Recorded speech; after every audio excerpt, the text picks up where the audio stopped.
So he could go to the base, to the trunk, which is huge, it's enormous, and cut through that. But then the entirety of the tree would come down at once and can cause a lot of collateral damage. He, he delicately climbs up to the very top of the tree with all of his ropes and his chainsaw, and starts from the starts from the top, which is the easiest, the smallest, and starts working his way down. Cuts off the top, cuts off the branches, and slowly gets down. The branches get bigger. And then he finally gets to the cuts off all the branches, and only the big, huge trunk remains. Those are the thickest, big, heavy pieces. And then he starts cutting those down from the top, and then the whole tree is removed. And then a machine comes down and planes the surface so that it's flat with the earth. Uh, so this is an analogy for removing ignorance. Do a little bit, do the easiest at first. That'll give you a sense of accomplishment. It'll give you a positive attitude, and then start working your way down. It continues to get harder and harder and harder. And you remove the whole entire tree. But still, you have misperceptions, delusions, uh, egoic delusions. You're still not free from the ignorance because there's an entirety of a root system under the ground. And so all of those roots that were being nourished from the earth, but they're also nourished from the sky through water, is destructed. So they're there, but they gradually start to lose life.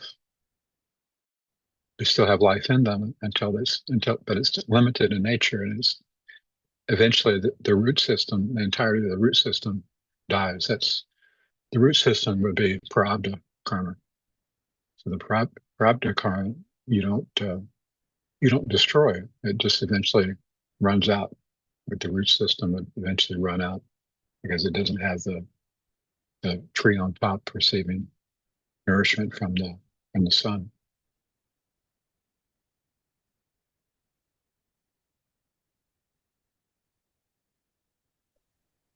Guruji, what is Parabdha karma? It's karma when all of your karma is removed, like the tree is removed, and it remains. It's the karma that you're in the middle of right now. So it doesn't remove the karma that you're in the middle of, but that would remove your life. That would remove your life in the world because you're here because of that karma. Um, that's the only reason you're here, unless you're in incarnation. So it continues just like the root system continues. It has energy, but it was unlimited in nature because it had nourishment from the roots and it had nourishment from the sun, the sky. But you cut off the source of nourishment, meaning you cut off your uh, outward. The tree is outward on the top, so you cut off all the karma from you looking, manipulating, interacting with the world. You have purity, but not total purity because the prarabdha karma is still has its tendencies and influences until it's exhausted. But it's so it's so light it doesn't affect you because you already have the clarity from up above. The ignorance has been removed. So the prarabdha is completely harmless, but it could be.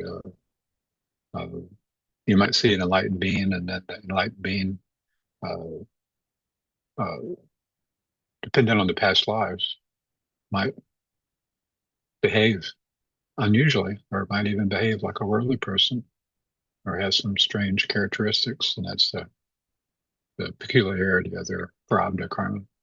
So they might continue doing something, or they might find interest in something and do that, uh, but it's completely harmless. So you can get to that point very quickly if you with the grace of the guru. Can you imagine making any spiritual progress yourself by yourself? I can't imagine it. Um, I did sadhana by myself at the age of 14, um, but I didn't know what I was doing. You might say, well, you could have read more books and you would have had more knowledge of what you're doing. But no, not at all. Reading more books doesn't uh, increase your spiritual knowledge at all. I mean, zero. So the basic philosophy, spiritual philosophy in the Gita is the most clear and precise. You don't, uh, I, I read a lot of other spiritual books, but you don't need to. Everything is in the Gita. Um, it'd probably be best if you did start young and your sadhana, to only read the Gita and not never read anything else. It would probably be the very best. Because everything is just ideas and concepts. You read more books and you get more ideas and concepts. Um, and you're collecting more ideas, more concepts from different perspectives. Whereas in the Gita, you're getting just uh, the truth from Krishna. And if you're utilizing the scripture for self-realization, uh, once you start with that scripture, I mean, you would finish with that scripture. Why would you read something else?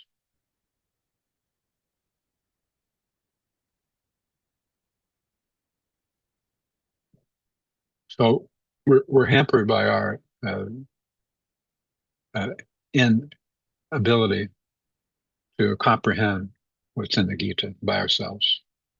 So uh, we can have pundits read or explain the Gita to us, but they don't have knowledge of the real meaning. They have knowledge of the surface area of the Gita, but not the heart of the Gita. But there are a lot of people like that are very good, and they'll uh, put an emphasis on the heart of the Gita, so that they will continue to, when they read the Gita or give commentary on the Gita, they'll put an emphasis on Krishna, Krishna within the heart itself, and the heart is the innermost uh, uh, power of uh, the Atma, uh, realizing God. It's when the heart opens up that God realization comes in. God realization. I think it's good to have concrete examples so you can know what it is. There's no reason to be so vague about it. If you know, then you should with your appropriate people, you should say that you know. So I mentioned earlier, the neighbors, they're tree experts are cutting down these big, huge trees. I sent a picture to the Guru Kripa. Um, so it's a big, huge, massive tree. So you could say that that big, huge, massive tree is ignorance. Um, it's the monstrosity of karma and ignorance. So you have the big, huge trunk, and you got the big branches, and then you go all the way up, and it spreads out. And its tentacles are up and everywhere, going in every direction. Those are the leaves and the little twigs. So to remove that, he goes all the way to the top, um, cuts off the top, cuts off the little limbs on the top, starts working his way down to the complexity of the bigger limbs. And this tree is very complex, and makes his way down, and the limbs get heavier, and bigger, and towards the bottom, the limbs are very heavy and very big. And eventually, he cuts down all the limbs, so it's just the trunk, and starts working his way from the top of the trunk all the way down. And the trunk is very, very. heavy and thick, and starts cutting down blocks of the trunk until it gets to the very bottom, which is the biggest, the heaviest, cuts that down, and then starts slicing the trunk all the way to the bottom of the earth. So that's removing all the ignorance from the individual. Uh, but you still have the whole root system underneath, and the root system can be as big as the tree. But the root system has lost its source of nourishment, meaning it's not being supplied from the interactions of the jiva with the mind and with the world. And the senses is no longer being nourished by the sunlight, and it's no longer being nourished by the uh, rain, other than in limited uh, degree. So the roots would still, the rain would seep down into the earth, and the roots would still get nourishment, but it wouldn't have the same ability to process the nourishment because it's not getting the sun. And so that's Parabdha karma. You don't need to destroy that. It eventually just exhausts itself and runs out. So we go along every day doing our sadhana, and with the thought that this will go on for a long, long, long time, for the entirety of this lifetime, and maybe the next lifetime. But what you accomplish in this lifetime puts you in a better position, better position, better position, better position. With every removal of karma, you're continuing to get better and better permanently. And then if in your next lifetime, if you do come back, you're born with a higher degree of consciousness, and then you pick up where you left off. Krishna promised that you would pick up where you left off. So your next life will be much easier when it comes to spiritual realization. It'll be, uh, if you did a lot of sadhana, a lot of work, then it would be like you're reborn, maybe in the Dwapara Yuga, but to you, you're living in the Sat Yuga, meaning you have the high pure spiritual influences. Um, and then you progress even faster and even more in this life. But at any time, you can, by grace of Divine Mother, and it is her grace, uh, she can just cut that whole tree down from the base, the whole tree of ignorance, in one fell swoop. With her sword, she can cut it down, cut it off. And then all you have is Parabdha karma. She's your mother. She's the mother. She can do it anytime. It's like a parent. A mother can, if a child's having trouble with something, uh, he can't extricate himself from it. The mother can go there, untangle it, free the child, and destroy the contraption that the child got stuck in at any moment. If you please her, it's the little things that please her, not the big things. Some would think, well, I'm going to work for God, and I'm going to initiate hundreds and hundreds of thousands of people, and big auditoriums. I'll give mass initiations. I'll travel all over the world and give Kriya Yoga initiations in mass. And certainly God would be more pleased with me than he would be for somebody who influenced one person for initiation. That's completely not true. She isn't more pleased because you've done anything in a large degree. She's pleased if you do something in a small, simple way, uh, just as much or more. As you do more, as you accomplish more, it increases your ego. Why are you being motivated to do so much? What's the reason? Is it inspiration? Um, Well, if it's inspiration, then you would do one simple thing perfectly, uh, knowing that you're not the liberator of the world. You're not channeling Divine Mother to be the liberator of the world. You're uh, a simple devotee that has her grace and has seen the light and helps even one person, or even not even with spiritual knowledge, just feeding an animal, being kind to uh, a human being, being sympathetic, helping if somebody's thirsty, give them some water. So I've always wondered about that. What about the gurus that give initiation to hundreds of thousands of people? Uh, is that is that superior? Is that valid? Is it true?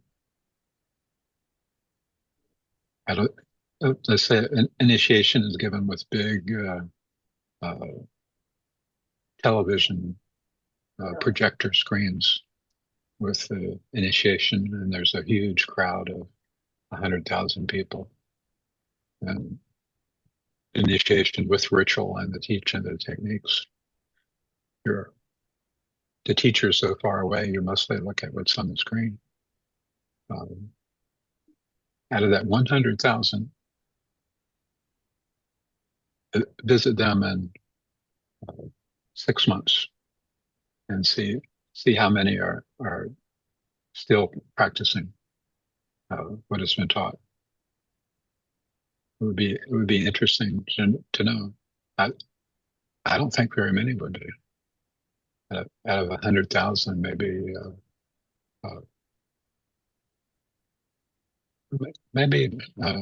100. I would think. Usually it's 10% of anything, so 10% of 100,000 would be 10,000, right? Uh, 10,000. I kind of think it would be closer to 100, but we could say maybe 1,000 out of 100,000. And then another teacher gives initiation to a group of 5 people that he's they've looked into each other's eyes.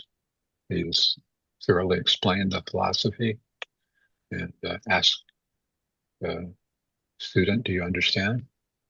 And the student says, "Well, no." So he explains it in different ways until he makes sure he understands. And then he teaches the techniques and he asks, "Do you understand?" And then he says, "Well, practice the technique before me so I can see how you're practicing it." So he makes sure that it's done properly. And then before the whole initiation's over, he talks about um, continuing daily with your meditation and how important that is. Most people uh, receive uh, initiation and then they lose interest in it after a while.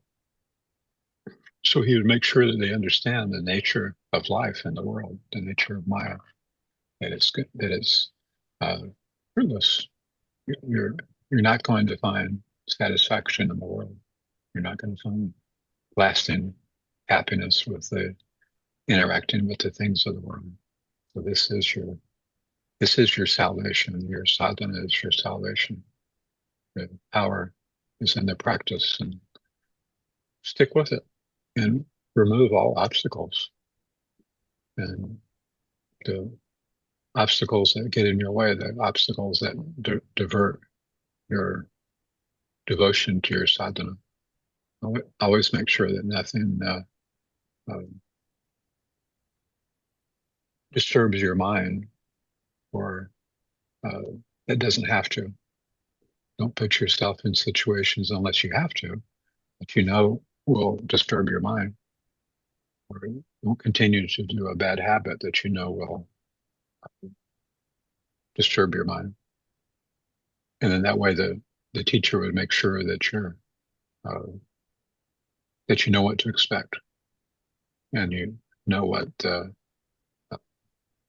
pattern of the mind is. That the pattern of the mind is that it loses interest. It has great interest. It has it. It indulges in it, and then it loses interest. It goes on to something else. So you would make sure that they understand that this is the key to breaking free from that cycle of restlessness. That you stick with one thing because it's the one thing that is uh, always enjoyable and liberating. It gives you uh, freedom from the dualities of the mind.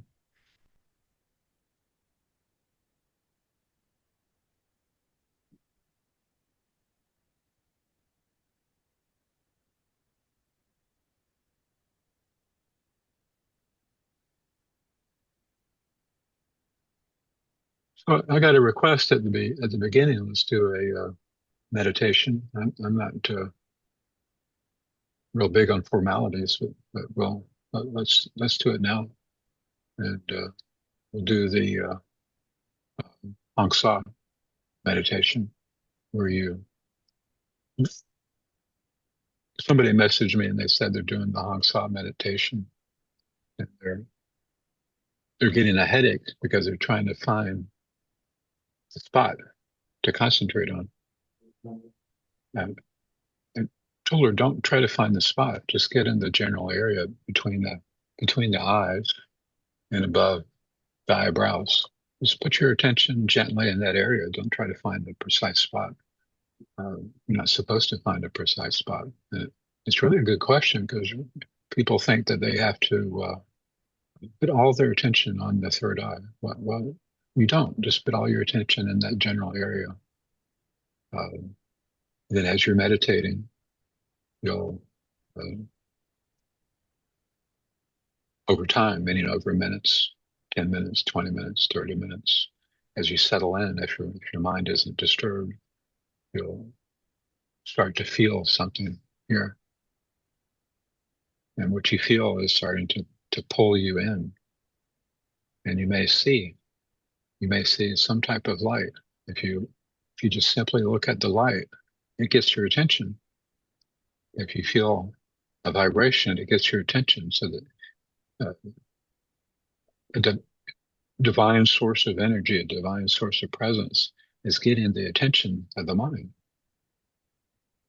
because it's brought before the mind. And so your mind goes towards it and it pulls you to the precise point of entry into the spiritual realms.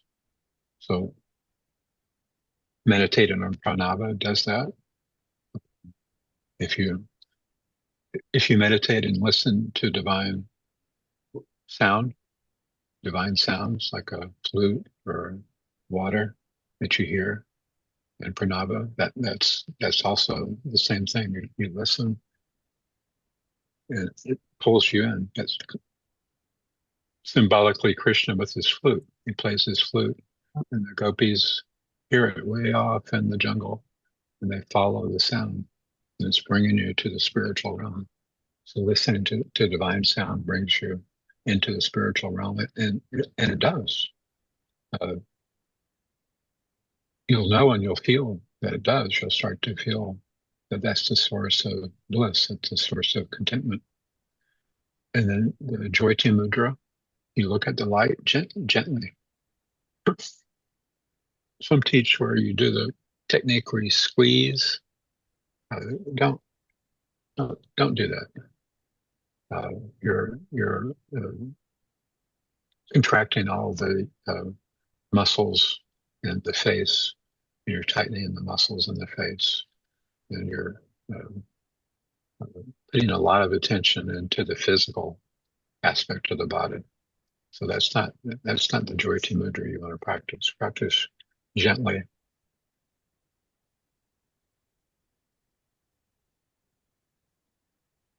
So you concentrate on the light, and Krishna pulls you towards himself through the light. So now we'll meditate for a short period with a Hong Sa mouth closed with mouth, tongue, and Khetri mudra, or up and back, breathing through the nostrils with your in breath, on with your out breath, fall. Oh.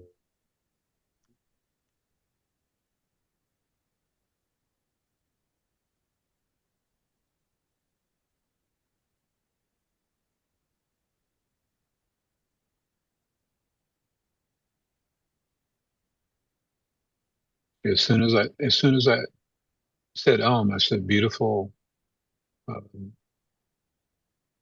pink, purple, blue light with like a living flower in the center that's opening and beckoning me to come in. It's soft and gentle.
So when you're meditating in Om. That's what is referred to as meditating in Om.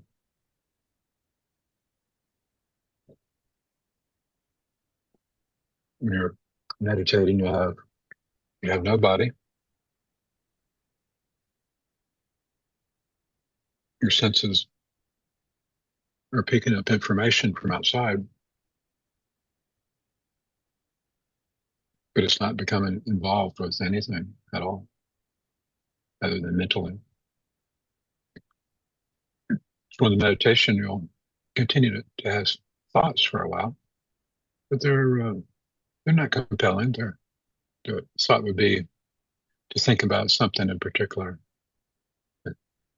to continue to think about that while you're meditating. That's the tendency. That's what the mind is encouraging you to do. But just as soon as a thought comes up, just have nothing to do with it. And it looks around and it leaves you because you're not engaging with it. The mind wants to be engaged. So you know that the thought will go away and you ignore it. You don't interact with it. You don't think of, why am I having this thought? Why am I still thinking? I want to meditate without thoughts. These are the thoughts you're having about thoughts while you're meditating. Just ignore all of it and continue to put your mind in the vibration of Om. It's very easy to feel the vibration of Om. It's just the vibration of Om is making everything in this world vibrate. So the vibration is everywhere. Everything is vibrating. So you're turning inward to feel that divine vibration, the vibration that is supplying life and prana and energy to every living thing.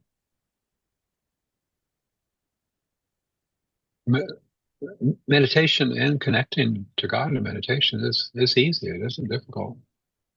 Just practice the technique without thinking about it, without deliberating over thoughts and problems and interests. Renounce all of that and say, I'm going to meditate for 1 hour. And when your concentration waves, bring it back to the mantra, long and so. When it waves again, you bring it back. And you do that repeatedly. And then you start to learn how to live in the spiritual realm, in the astral realm. And then you start to feel that vibration of Om is pulling me in to samadhi. You're not thinking about samadhi. You're not anticipating samadhi. And don't think about it. Don't anticipate it. But that's what will happen as you continue to meditate every day. You're getting closer and closer to that divine energy pulling you in. The reason it doesn't pull you in right now is because you have a lot of connections to the outer world. Those have to be weakened. If you still have a strong desire for interaction with worldliness, then divine Om is pulling you inward. It is conflict, and that conflict can cause all sorts of eruptions.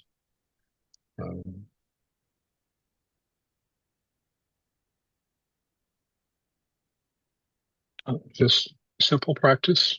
I observed the Mahatmas practicing, and they just went about their life. They didn't. They were free. They did what they wanted to do. And they wanted to live a simple, peaceful, divine, spiritual life.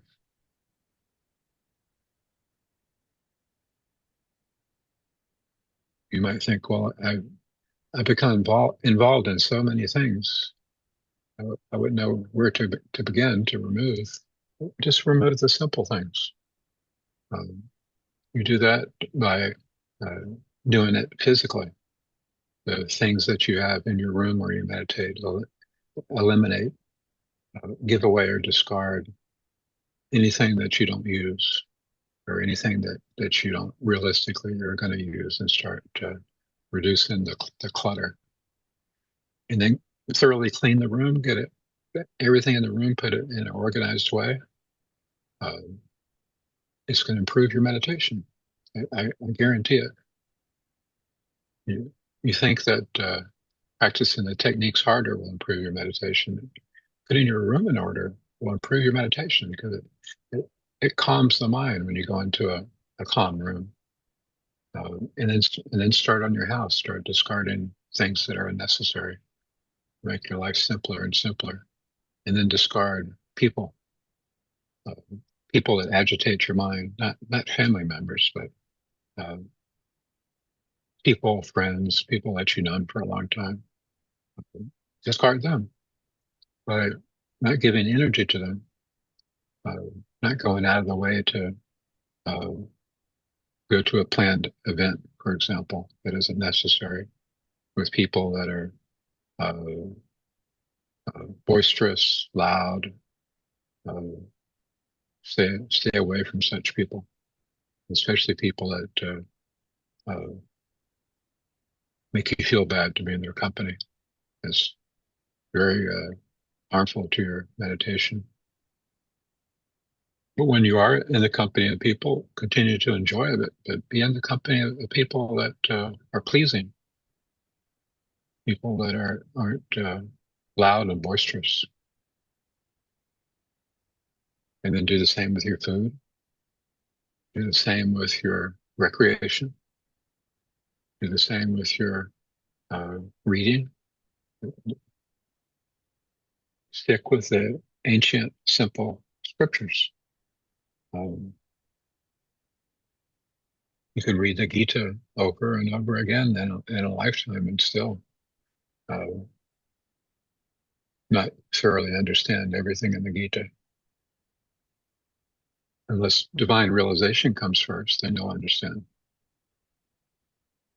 The point of understanding and all the knowledge in the universe is right within you. When you were meditating, that which was meditating uh, was you. That's you. And you can have that divine self-awareness easy through meditation. So you're sitting, I'm meditating, I'm practicing Hong Sa, I'm looking into the spiritual eye, softly, gently, without restlessness. Now lose awareness of the body, and the mind itself starts to calm down. You start to see divine light of the spiritual eye. You listen and hear a divine melody, like a flute or something. And it's so beautiful, it takes your attention. So that process is removing karma. So every day as you meditate, it becomes easier and easier. The saying that we quote of Yogananda is saying, meditate, uh, every day meditate better. Another way to explain what he was saying is that as you meditate, it becomes easier every day. It becomes easier the next day. So you're automatically, by practicing, you're gonna meditate better every day because it's easier every day. Every day as you practice something, it's easier.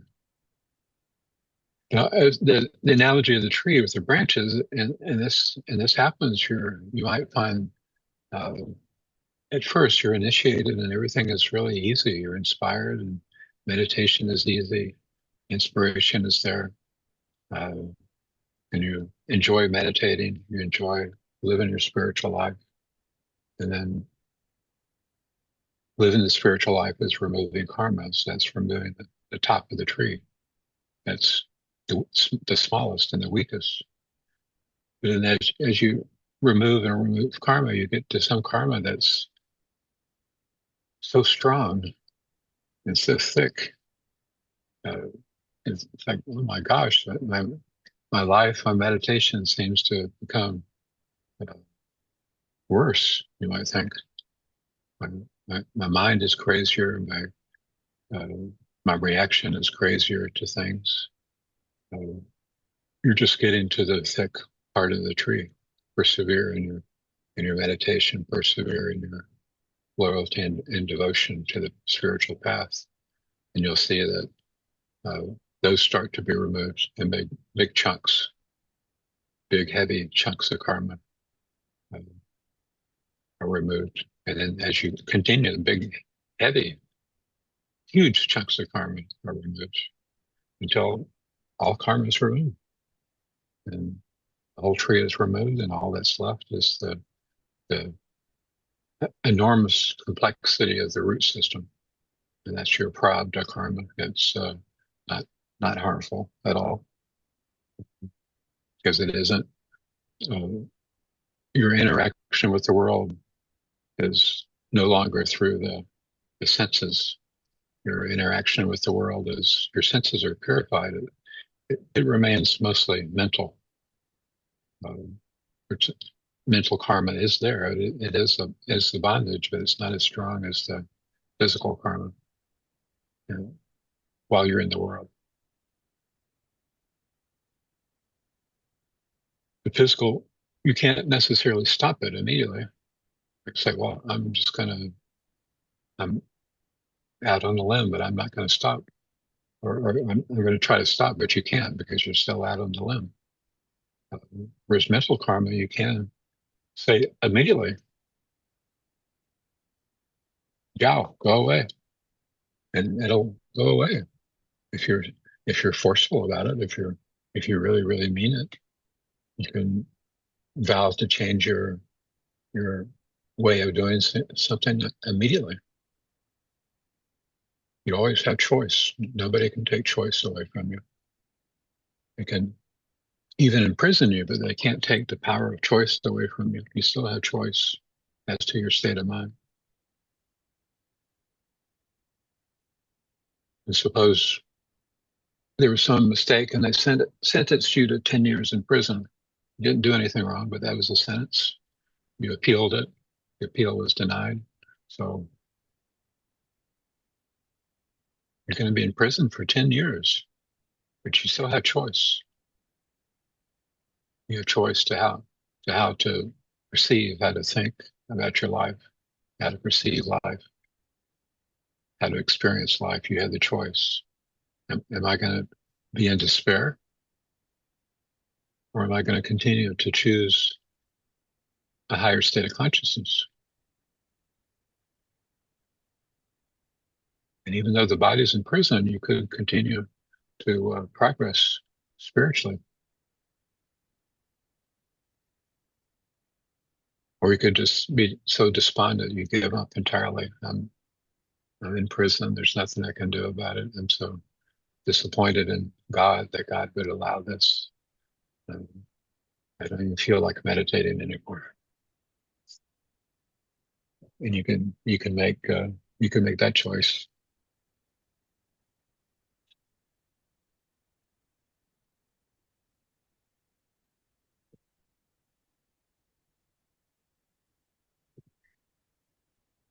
Practice the balance. Practice equilibrium in your daily life. Don't be thrown off balance by misperceptions or arguments or misunderstandings or unrestrained enjoyment of going out, exploring interesting things. Go, go, go slowly in life. Don't be collecting clutter. Some of the most disastrous clutter are ideas, spiritual ideas,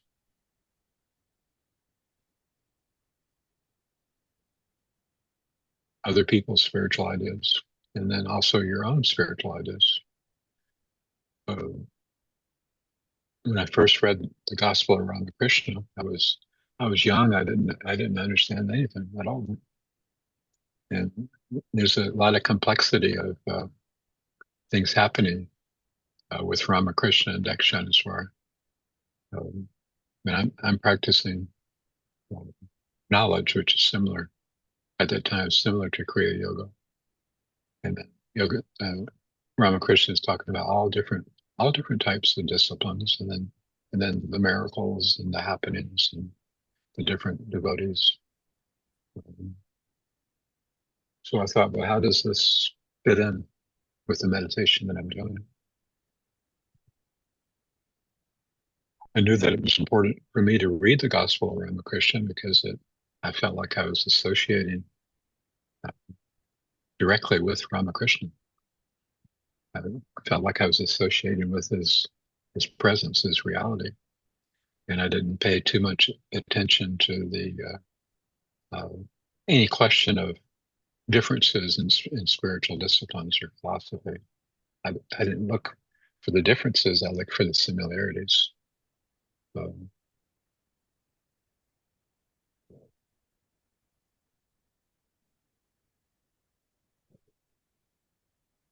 so, as Yogananda said,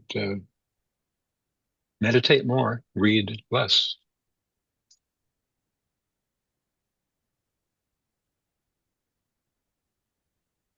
Now, a lot of people like to read spiritual books, and if you feel uh, that you really love to read spiritual books, and that you're inclined more to read a spiritual book than you are to meditate, understand that's the problem. It's interfering with your meditation, because your mind will use that and say, "Well, read the spiritual book, and God will be pleased with that because you're reading spiritual things." Okay, that's true, but why would it interfere with your meditation? Why are you reading instead of meditating? Now, if you have time to do both, then meditate more, as Yogananda said, and read less. So, so put all of your enthusiasm into meditation, not into reading. It's good to study and it's good to read, but it's auxiliary.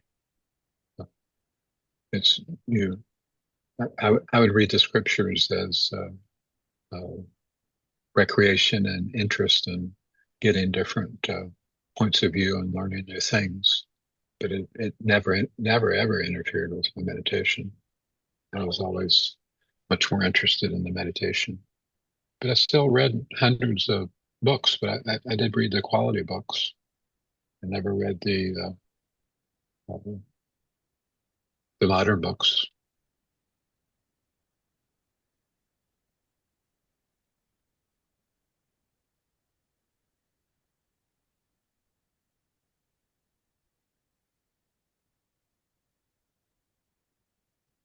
Trying to think of all the books I read, which ones I got benefit from.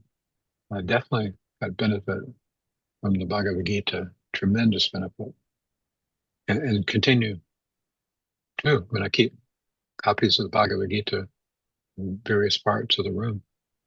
Um, the Vedas, the four Vedas, definitely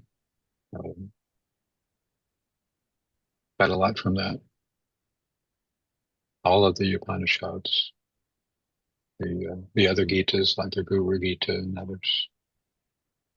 Um, the primary was definitely the Bhagavad Gita. Shankaracharya's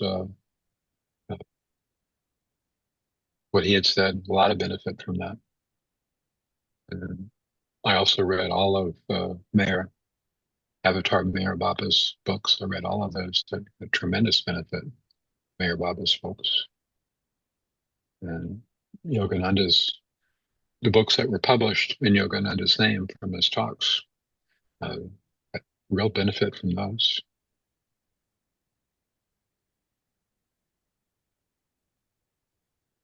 All the diaries of Vivekananda, a lot of benefit. Writings of Vivekananda, a lot of benefit.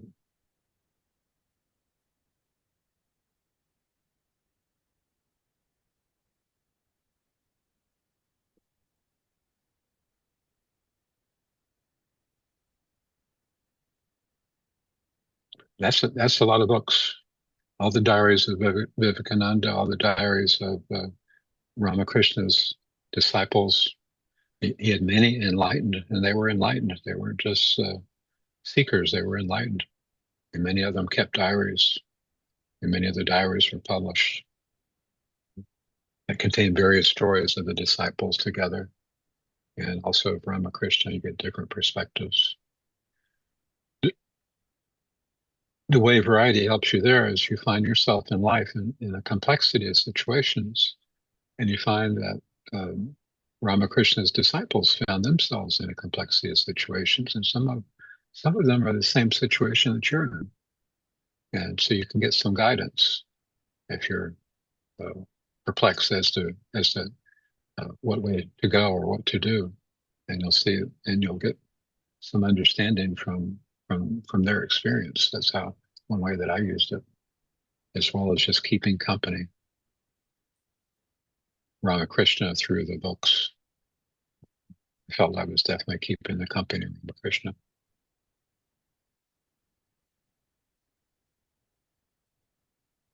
It felt the same way with Yogananda. I had a strong feeling of keeping the company of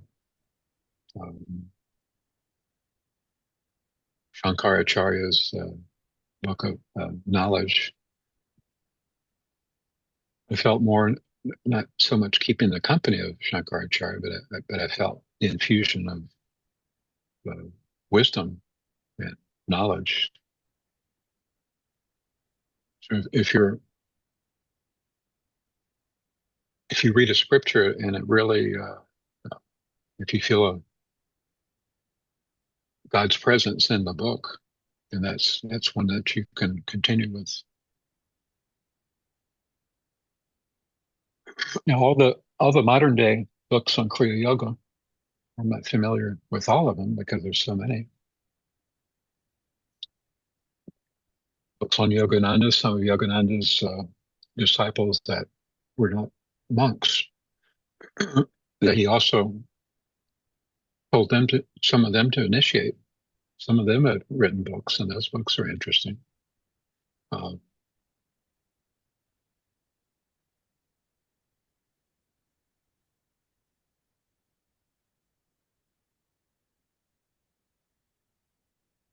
so for diversion, for recreation, for knowledge of the complexity of solving certain problems, getting proper ideas of how to live based on the disciples of Ramakrishna, for example.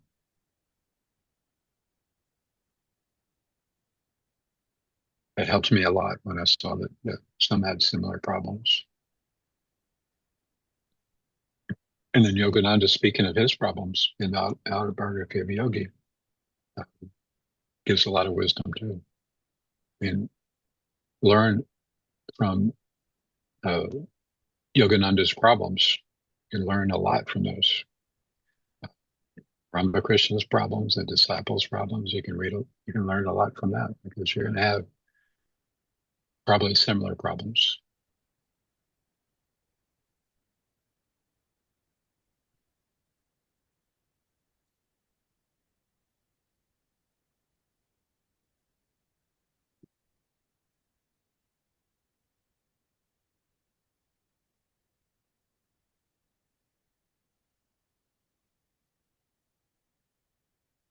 So you follow the spiritual path to be as close to God as possible.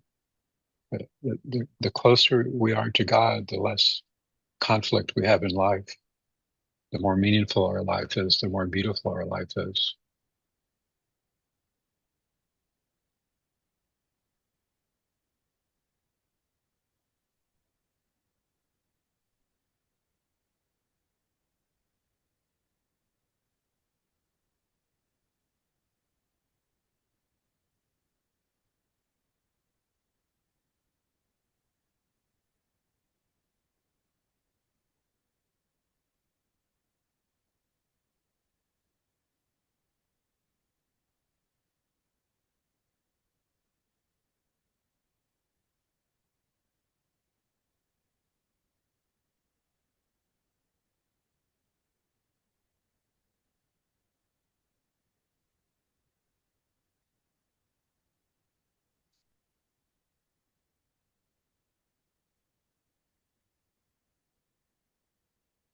Man's life is projection of the mind. All problems are created by the mind. Now think of your life, that your life is a projection of the mind, and that all problems that you have are created by the mind. Now, you don't necessarily have to solve a problem. We think that to eliminate a problem, we have to solve it, but that isn't always true. We think that the problem has to be solved. And in many cases, the problem presents itself, but it doesn't mean it has to be solved.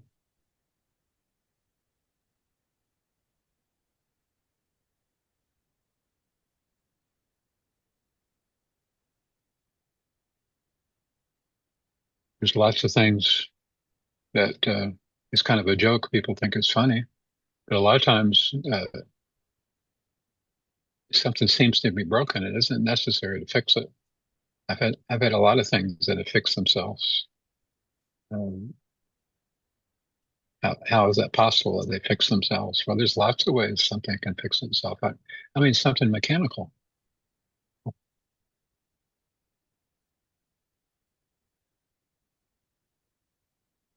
Thinking about many instances where something fixed itself. Well, something just fixed itself recently.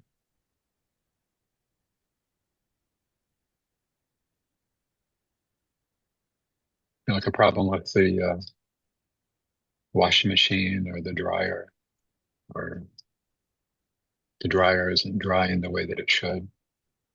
And, but you continue to use it because it's drying it a little bit. And it's that way for a couple of months. You don't have the money, or you don't have the availability of somebody to repair it. Next morning you dry the clothes and it's really, really hot, completely dry, thoroughly hot, and it continues to work perfectly after. I've had that happen. It's just one instance of many things.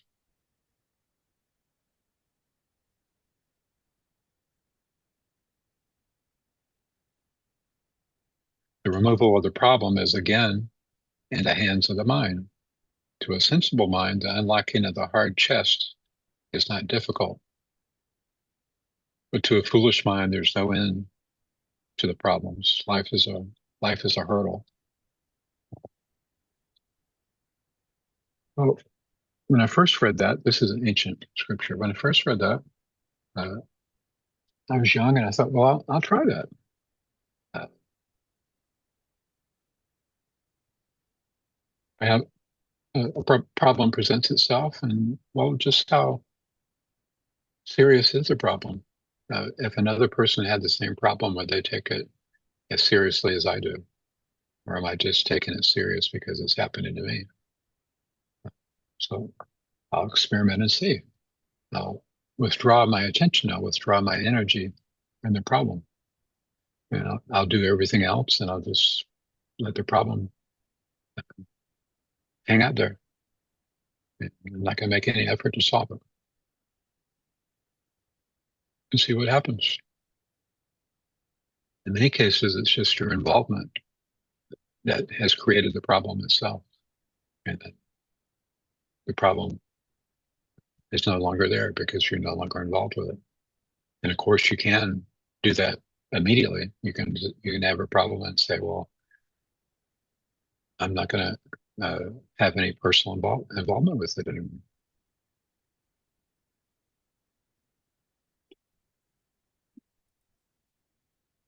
And the last time I was at the hospital, uh, you go to the desk where you register the financial responsibilities, and they have little rooms where they counsel people how to pay for their hospital operation or procedures.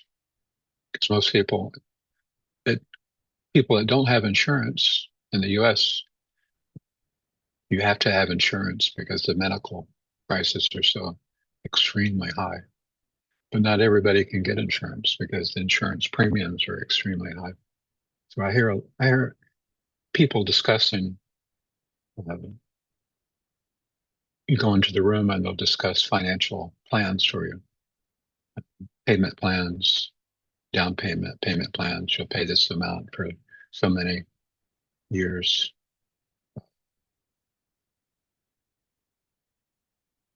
Well, not everybody can do that. Not everybody can even make a payment plan. They just simply don't. They're so sick they can't work, or uh, they're unable to walk or do, so they're not able to work. Or they make a plan, but then something happens, they have to move, or a family member needs attention, or their income is different, they can't keep up with the payments, and what happens if you can't resolve the debt? Uh, Nothing happens. You can you can go into the hospital for another procedure, and they'll do the procedure, and again and again and again, nothing happens. At least in the U.S., I'm not sure how it is in India, but nothing happens. It'll go on your credit rating, but what's what's important about the credit rating is that uh, you're able to borrow at a lower interest rate. But if you're getting behind on your payments, your credit rating is going down anyways. So people will lose a lot of sleep and they have a lot of anguish because they have burdens of debt. Uh, it's a story that Yogananda told because he was under the burden of debt many times. Uh, I told a story to a group earlier. Uh, a man is pacing back and forth nervously, real worried, and just has a look of despair on his face. And his wife says, "What's wrong?" And so remember that uh, uh, 2 crores that I borrowed from so and so. I promise to pay it back uh, on a particular date, and that date is tomorrow. And I don't have the money to pay him back. And she looked at him and said, "Well, it's not your problem. It's his problem. In other words, he's the one that loaned the money. He's the one that's not receiving the payment back." Um, so you could eventually pay the debt, do your best to pay it back, but why worry about it? Well, why do we worry about it? Pay it back when you're able to, if you're uh, to do the right thing. Well, you know, they threaten, if it's an institution, they threaten you with penalties. I don't want to have penalties. Uh, they the penalties start adding up. The penalties add up like 10% on top of the debt, and that starts to accumulate. So the debt increases. And why do the institutions do that? Well, they do that to force you into paying something that you can't pay. And so you become even more aggrieved. Why? Just don't accept all the what the mind is presenting you. There's no reason to be upset or aggrieved. So the penalties are stacking up. The penalties become so much it's absolutely impossible to pay back. So why are you upset? Well, there's lots of reasons why people are upset. Uh, their mind tells them,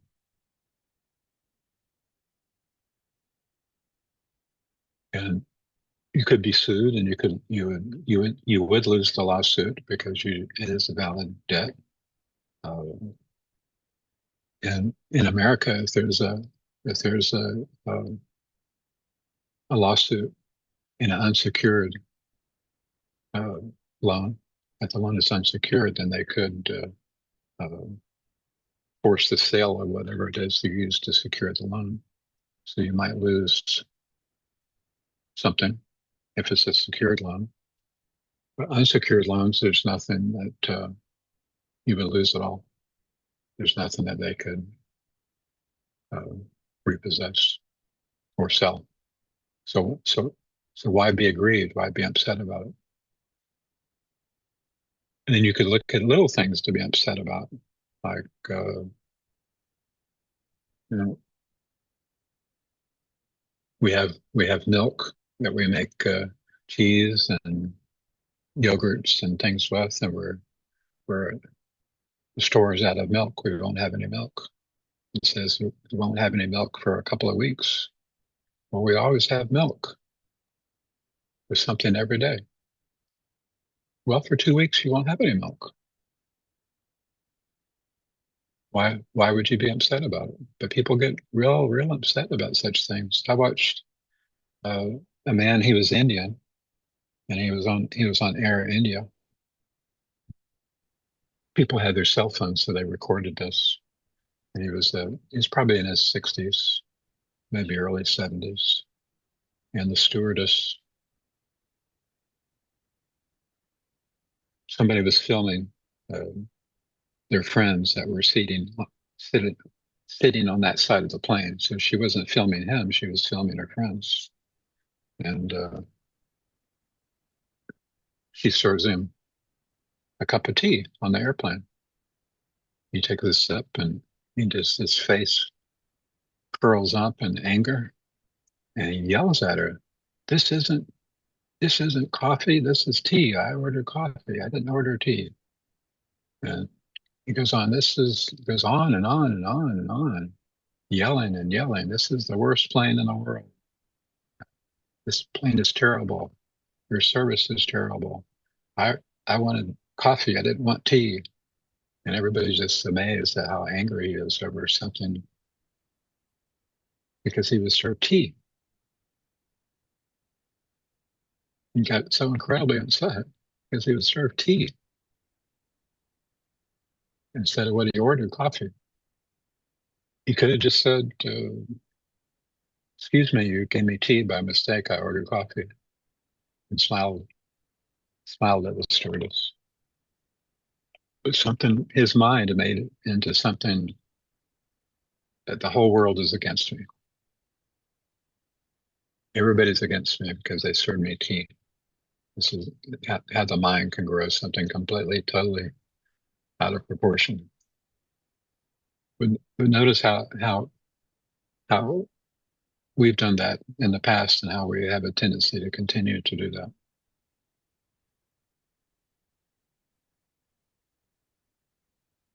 And my truck that I keep in pristine condition, and it's in the back right now with the glass broken out, side mirror busted, broken off, and the bumper uh, demolished, and the windshield cracked. And glasses everywhere. And glass went in with such force it went all through the car, and the glass embedded into the plastic.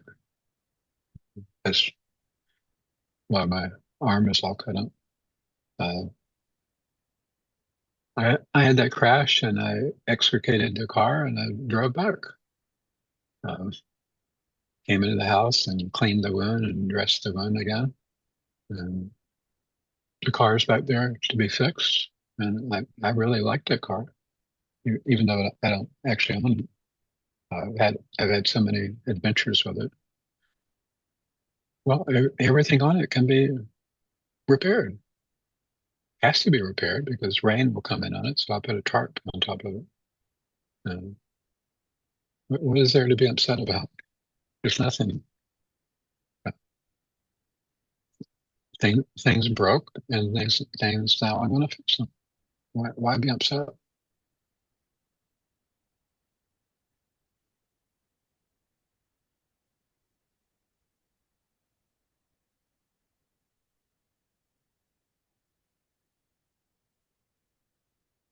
So every day, do your best to remain in spiritual consciousness. and you're taught at the time of initiation how to be in spiritual consciousness. So in the beginning or after some time, you feel like I'm not in spiritual consciousness. Nothing is working. Meditation isn't working. Satsang is repetitive.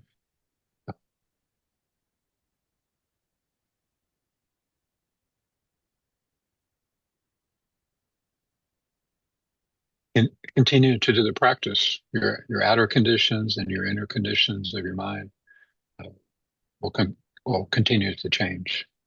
But if you continue with the meditation and the satsang, you'll you'll see that these are uh, hurdles that are like a flood. Recently, there was a big flood here in the United States, and over 100 people were killed. But you watch those floodwaters, and we think of floods as being uh, damaging everything in its path. Well, the floodwaters also have obstacles and hurdles. So let's think of good divine floodwaters of prana uh, going up the channel of the Sushumna. And it encounters obstacles just like a flood encounters obstacles. Um, but rather than being upset at the obstacle and being uh, feeling powerless because we have an obstacle in life or in meditation or in spiritual consciousness, understand that the flow of spiritual energy, prana, is a mighty flood that can uh, be diverted a little by an obstacle, or it can appear to slow down because of an obstacle. But if you stop meditating, then that obstacle stops you. If you continue to meditate, uh, the obstacle doesn't go away, but that force, the prana, is slowly gathering up energy and power to dislodge the obstacle. And this is what floodwaters do. They do it very quickly. So the floodwaters are continue, and they will not be impeded. Something might try to. That's the obstacle. So when obstacles come, don't let them stop you. And you do that by continuing your sadhana every day, regardless of what's happening to you. Inspiration's not as much. Do your sadhana. Inspiration's very high. Do your sadhana. It's very cold today. Do your sadhana. Very hot today. Do your sadhana. Baby's born in your family. Do your sadhana.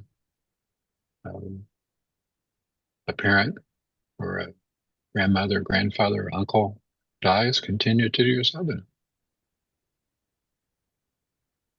You ate too much good food. Continue to do your sadhana. You haven't had any food. Continue to do your sadhana. Uh, Cyclone is coming. Continue to do your sadhana until you have to evacuate. If you have to evacuate, then do your sadhana where you evacuate to. You can do your Kriya Yoga practice anywhere, even a room full of people. I would travel when I was younger, and we were all young, and we didn't have much money, so we would all share a motel room. And so some would take the beds, and some would sleep on the floors, and in just a little room. So how do you meditate in just a little room with all those people? Maybe 6 or 7 people in one little room, one little bathroom. How would you meditate? You say, well, I can't possibly meditate today. I'm just not going to meditate. I'll talk with my friends. We're all in the same room. I went into the closet and I shut the closet door from the inside and meditated. There's always a way to meditate. If you want to meditate, you're going to find a way to do it. If you don't want to meditate, you're going to find lots of reasons not to do it. This is what I've observed. This is the way the mind is.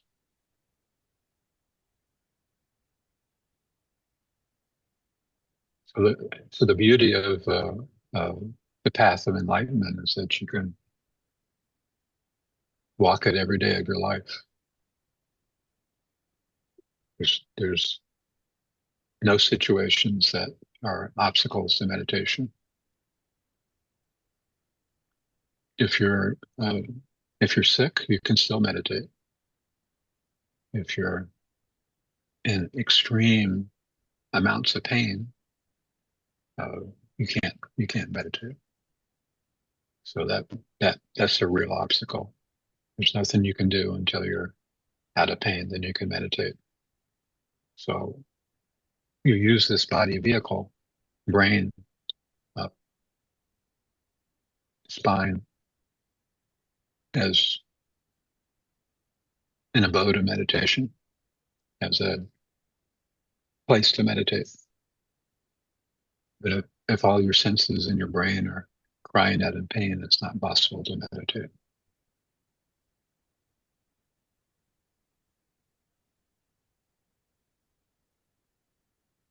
Too much food, you can meditate. Not enough, you can meditate. I'm trying to think of situations where you can't meditate.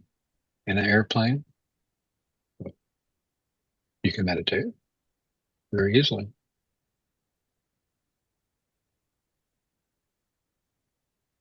If you're scuba diving, you can meditate. It would probably be bad planning, but you could. Um, Skydiving, yeah, you can meditate. Again, that would be bad planning. Bad plan to do your meditation, but you could. If you got into a rocket on your way to Mars, you could meditate while you're in the rocket. And when you arrive on Mars, you can meditate on Mars. So there's nowhere, no place that you can't meditate. You know, can you say that about anything else? You can say that with your breathing.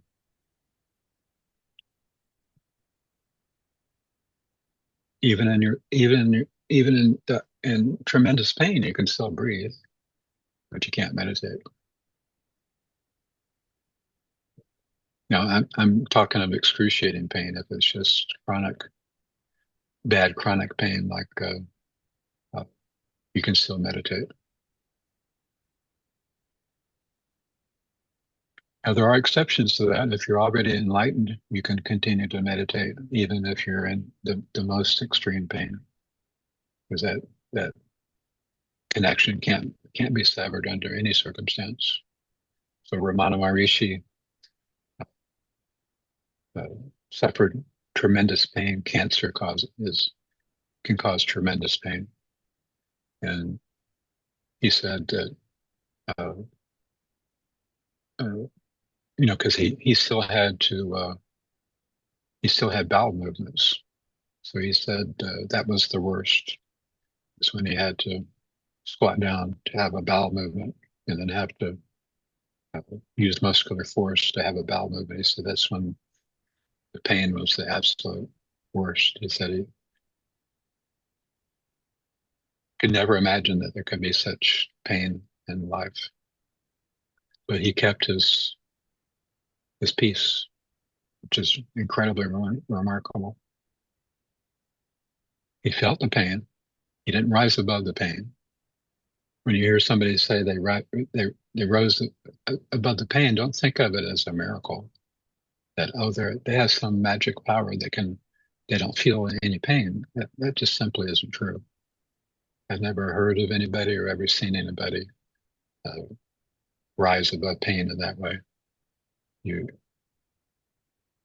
still feel pain, but it doesn't affect you.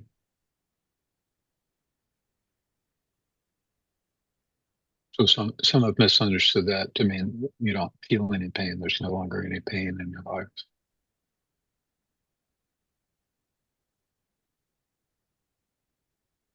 So meditation is your salvation. As, as the doer, meditation is the thing to do. It's the most important thing. it has the most benefit to you over anything in life.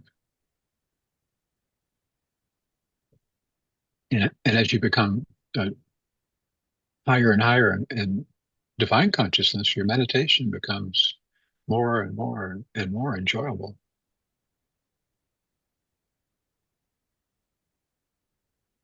How people love sleep. At least most people, I hear them talking and they just love to sleep. Meditation is like sleep, but you're conscious.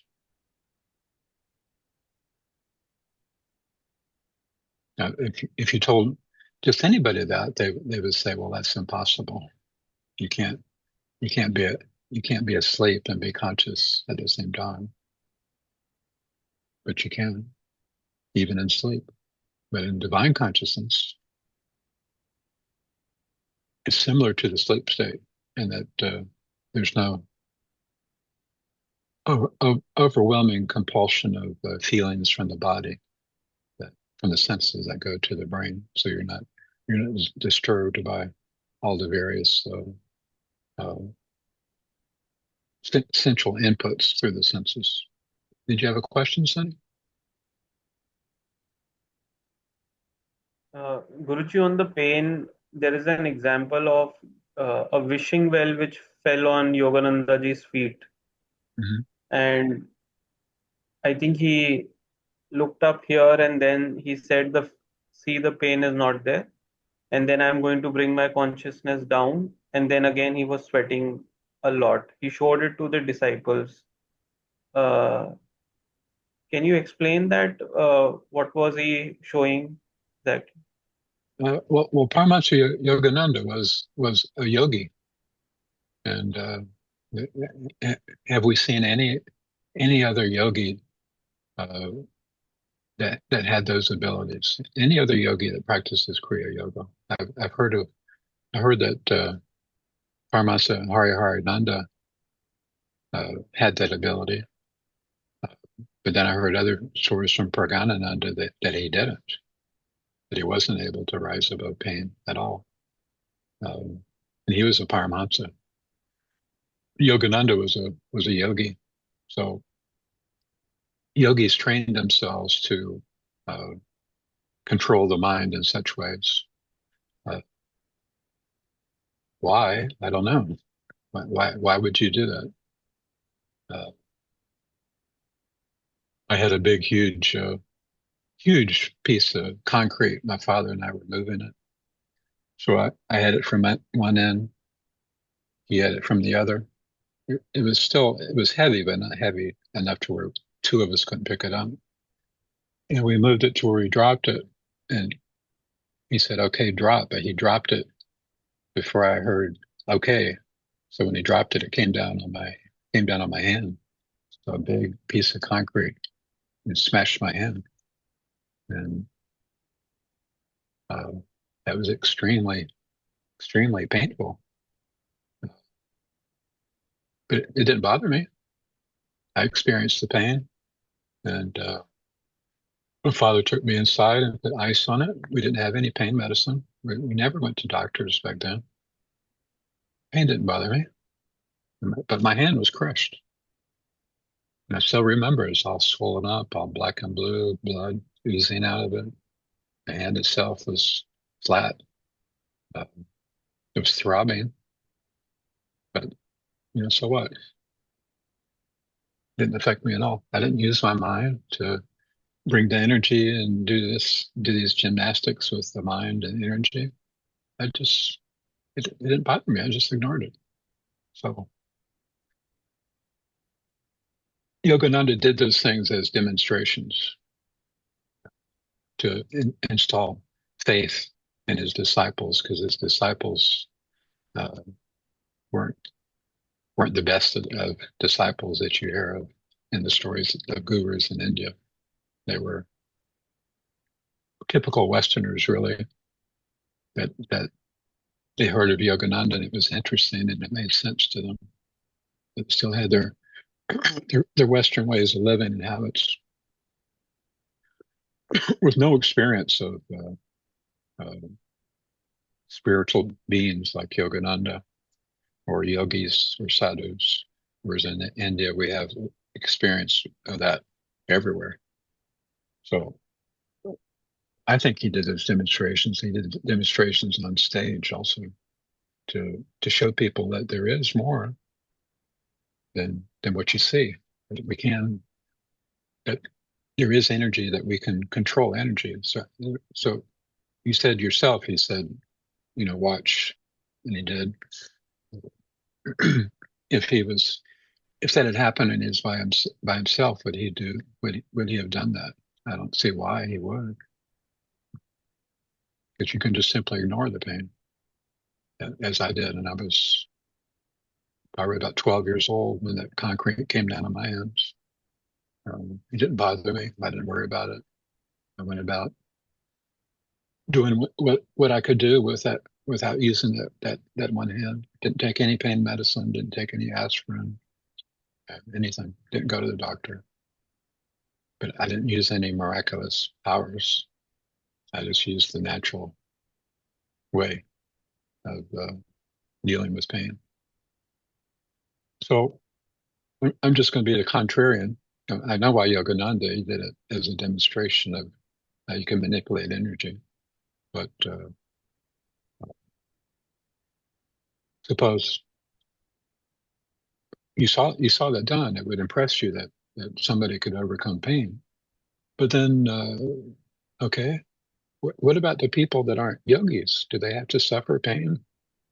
So great and fine for the yogi that can do this technique and not suffer pain. Well, what about the other people? They just have to suffer. But the yogi has the power, but it doesn't have to suffer. What about everybody else? Doesn't? They don't have the training. They haven't learned the discipline. They don't have a concentrated mind, so they just have to suffer terrible agonies. There's no way I would manipulate my mind to not suffer. There's no way I would do that. Well, other people are suffering, and you're going to do this manipulation of energy to where you don't suffer. I mean that would be. There's no way I could do that. So Yogananda doesn't do that either. Every time he gets injured, if he's by himself, he doesn't do that. He did that for a reason, as a demonstration. And he would do other demonstrations on stage also. But people see this if they don't have a history of being with yogis and Mahatmas. They say, well, as I advance in Kriya Yoga practice, I'll also be able to overcome pain. Well, that's a terrible reason to practice Kriya Yoga. Who cares? Maybe you'll never be injured. So, do you really want to overcome pain? Is that important to you? Well, for somebody with chronic pain, it's important to them. But he did that demonstration with an event, a one-time event of being injured. If he had a chronic pain, what type of yogic manipulation would you do? Well, none. People that have chronic pain that nothing can be done for them, they have doctors you go to that pain doctors that teach you how to disassociate from pain. So you can just simply disassociate from it. So people who can't do that, they have doctors right now. When I go to the doctor with chronic pain, they've told me about it. I've heard it with other people. And you go and they teach you how to disassociate. Why do you have to be taught to disassociate? It's simple. Just disassociate with it. How do you disassociate from something? You don't think about it. Well, I got to think about it because the pain is so much. No, you don't. Just don't think about it. And over time, the pain will still be there, but it won't matter to you. And because it doesn't matter to you, it disappears.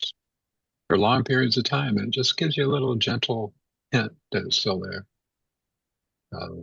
So I have chronic pain. It's things that are painful all the time, but I just disassociate myself from. And you can't do that with a real serious injury. Uh, but if you had no choice, you will. You will disassociate with it, and then the body itself uh, sends out endorphins and all sorts of chemicals to alleviate the pain naturally when you're injured. You think about somebody being mauled by a bear way out in the wilderness, and the pain being excruciating, but then the they start to naturally disassociate from the pain. The brain starts to change the way that it works. Uh, so, but that's what people think. You practice Kriya Yoga, and you can go to the dentist and not have to use Novocaine. Why? Why would you want to go to the dentist and not feel any pain? Why did God give us a body that has all these receptors that makes pain so terrible? Why is it there? It must be there for a reason. But why do I have to overcome something that God gave to me? If God gave it to me, He gave it to me for a reason. What's so bad about pain? I mean, I've suffered the most terrible pains continuously, 24 hours a day for years. You learn, you adjust your mind. Guruji, what do you think about the passing of Yogananda? And I think some 20 odd days his body did not corrupt. There is some Well, letter. yeah, well, that was verified by the mortician, and so that's a real miracle, isn't it? There's no explanation for it. They said towards the end there was a little decaying just at the tip of the nose. Um, yeah, nobody can explain that. Because he left his body by option. He passed, he decided he wanted to leave the body. We don't know that he decided to do that. Oh. Somebody just made that up. We don't know. We don't know that he decided. We don't know at all. We like to think that. I don't like to think that. I don't want to make things up. He died of a heart attack. When yogis, advanced yogis, are able to, through yogic methods, cause the death of the body. To do it while you're talking would be practically impossible. If you're up on stage, it requires, it's a yogic technique that requires a lot of concentration. So you're standing on stage and you're talking. I don't see how you could cause death while you're standing up and talking. Could it be done? I'm sure it could, but it's very unlikely. He died of a heart attack. He had coronary heart disease, untreated. Never did anything for it. So I mentioned before Kriya satsang elevates your blood pressure. And Yogananda gave satsang with tremendous force. If you've watched him on film, he talks like real forcefully, and he would perspire profusely. If you have heart disease and because I know it, when I give satsang, I've had heart attacks, actual heart attacks while I'm giving satsang. The energy comes up with such force that the heart can, if there's heart disease, the heart can not receive all the blood. A big portion of the blood is coming up above the chest and up into the head. So the small amount of blood that the heart is getting goes into a trickle, and then there's a stop blood flow in that, and the heart stops. So, in my opinion, he died from giving satsang, from his underlying heart condition. That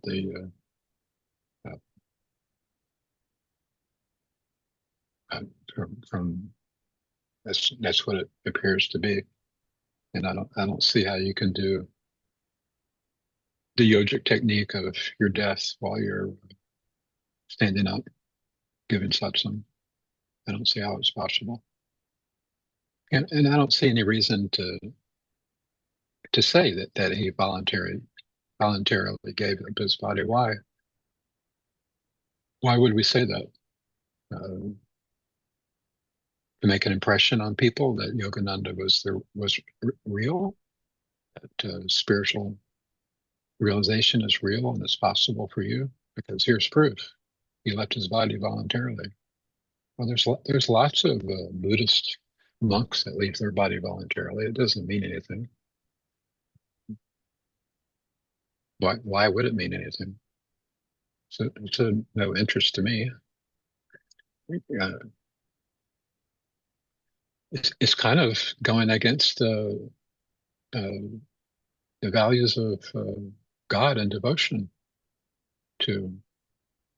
It's God in life who stops your heart. It causes death. So who are we to say, no, God, you're wrong. I'm going to go ahead and kill myself through a yogic technique? Why would you do that? Why don't you die accept your death when God brings death, when Yama comes? Why do the shortcut to death? What would be the reason for it? Yeah, it doesn't make any sense to me. What was the reason that if Yogananda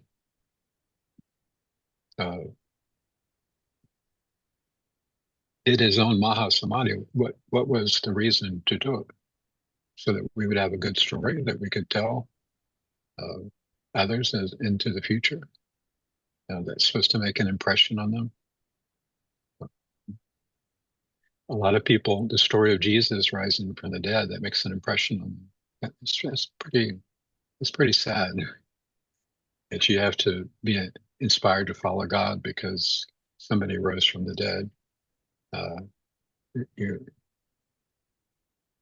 You must have been in a really sorry state that it takes that to inspire you to choose God. The inspiration to choose God comes from listening to simply listening to philosophy and then observing the world and life as it is for you. Death is going to come. It's inevitable. Everything in the world you can't take with you. So shouldn't you be preparing for your future through meditation, through spiritual knowledge? That's all that's needed. You don't have to die in front of somebody to make that point.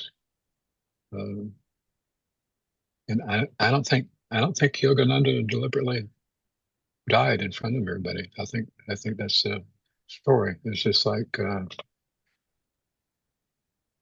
anybody who's a guru or a spiritual person, if they die from natural causes, it's always referred to as a Mahasamadhi, only because they're a spiritual person. It's a Mahasamadhi. The exact same thing can happen to another person on the planet somewhere, which it probably is. Somebody's dying from exactly the same way at the same time somewhere on the planet, but it's not called a Mahasamadhi. It's called a natural death. Why? What difference does it make what you call it? Guruji, Mm-hmm. I always thought that when we are doing Kriya, one of the things which we need to become equipped is to die consciously. Yeah, I agree That with when that. we are leaving the body, we are able to leave from this point, and then like Oliver Black would sit down and then he left his body. There's also a story somebody says in, I think Pranabananda, that through the second Kriya I kick this mortal frame. So isn't it that, so what is this then? That they know, What right? The what yogis what it, know that they are going to die. well, what it is they're dying, but they're continuing to practice Kriya. So the last action you take in the world should be the best action. So uh, people that are dying, not just Kriya yogis, everybody that's dying knows that they're dying. I've been with lots of people that have died, and they know that death is coming. They can tell it. Worldly people can tell us. God tells us that we're going to die before we're going to die, unless it's a violent accident, sudden death. People that are dying know that they're dying. And what do they do? In the last weeks of their death, the last month of their death, they start to become their real selves. And that can be a bad self. They can be, if they're worldly, they become even more worldly. They can be fear death. They can be distraught. A spiritual person, a true spiritual person, not a fake one, but you become really what you really are. So if you're a true spiritual person starts to withdraw from the world because they know that the path is here. So you want to be practicing Kriya when you die. But they're not all around causing their own death. They're not causing it by the Kriya. Death is coming and they're practicing Kriya. And so someone observes it and they say that, oh, death came because they were doing Kriya. I don't see it that way. Death was coming and they were doing Kriya. Why do you have to say they died because of Kriya? Uh, That makes why would somebody hasten their death? Especially if they're a yogi, you're here to exhaust your karma. Why are you preempting the working out of your karma by causing your own death? Why are you doing this? What the yogi is taught, what the devotee is taught, is accept God's will. I'm not going to accept God's will. I'm going to cause my own death. Why? What's the hurry? Go ahead and suffer more if that's God's will. And you could say, well, it's God's will that I kill myself. I don't buy that.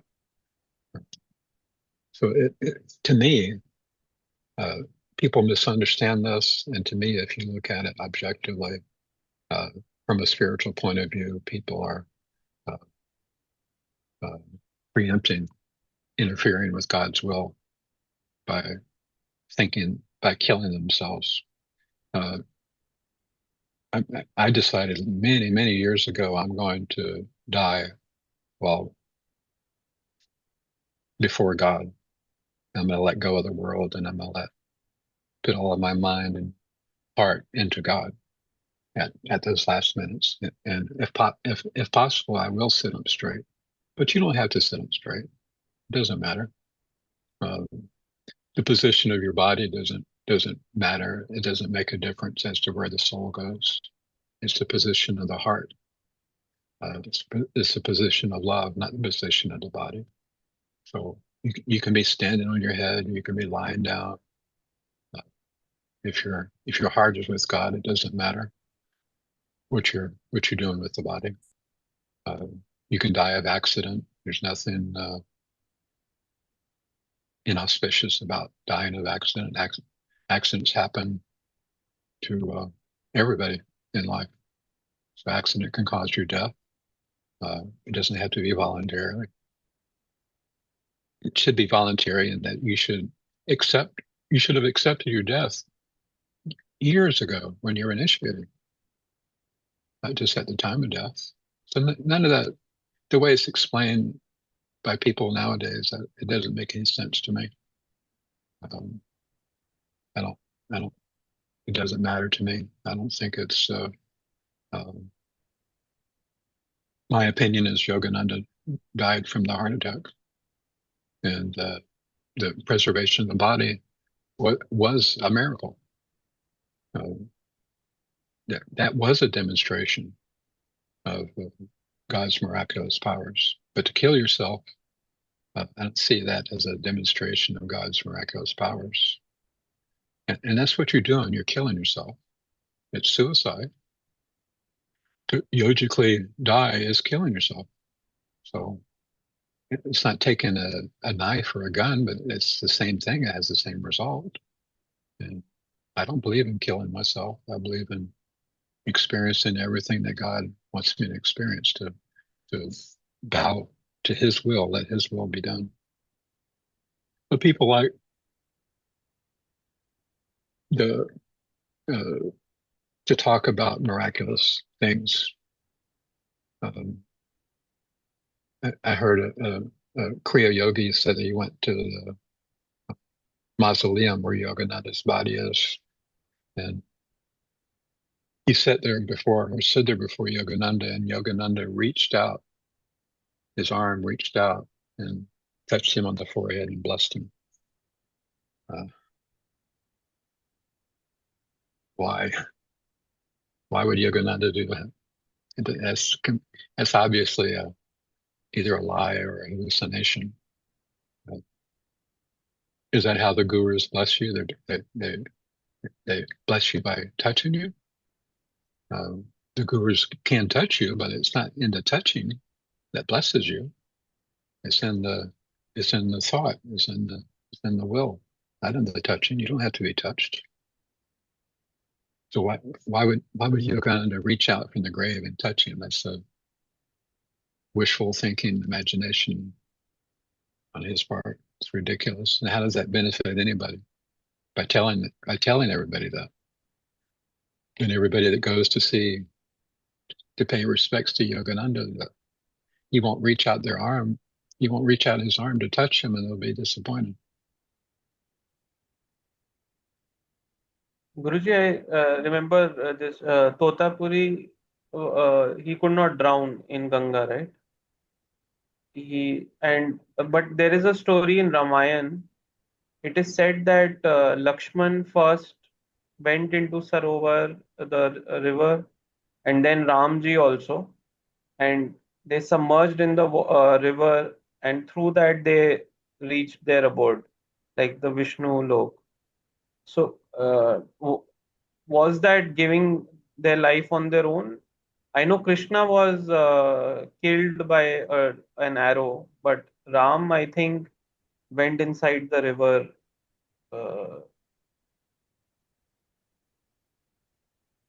Well, every time you meditate, if you're meditating successfully, you're dying to the world, and you might not come back.